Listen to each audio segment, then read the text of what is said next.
دو برا دبیجن هبو تو نبو جوتکارک و دو لاوینوی هبون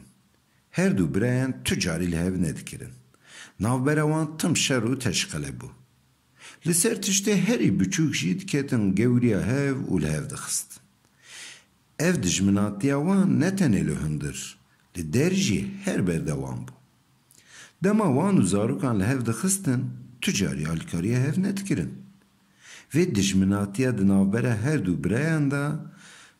bavê wan gelek diêşand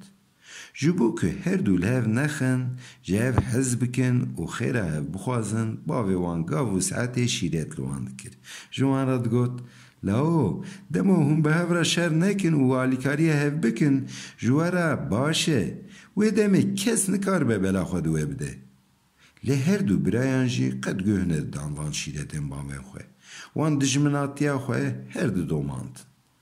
روشه کی باوه وان شخوره گوت او وها نابه دوه از نشانی وان بدم که چما از لدجی شره وانم و زرار وان تیده چیه رابو بانگی هر دو براین کر و باقک قامشتانی ortavan. Bere jilawê xwe biçûk ra got. Aştera, vî baqê qamişan bişkêne. Heleka tu karî yan na. Qamiş yekô ziravik bûn. Lê wekî baq ew pir zexm bûbûn. Peyê herî xurt jî nikaribû ew bişkanda. Lawik rabû baqta berçonga xwe û bi hemû hêza xwe hew da ku bişkêne. لیکر نکر قامش نشکیم باو ایجار رابو باقی قامشان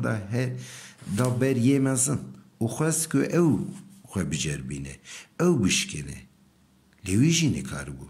چقدر زور دا خواهی بیفیده بو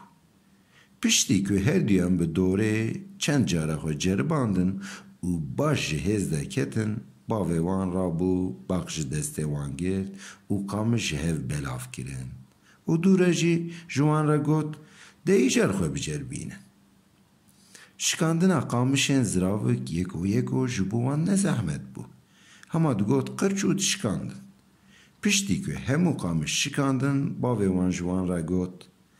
نهاوه فهم کرد که چما ازل دیجی شریوه بوم و مجوه چطو خواست وکی هند بینن دما مرف خواه بده سر هف و هزا خواه بکه یک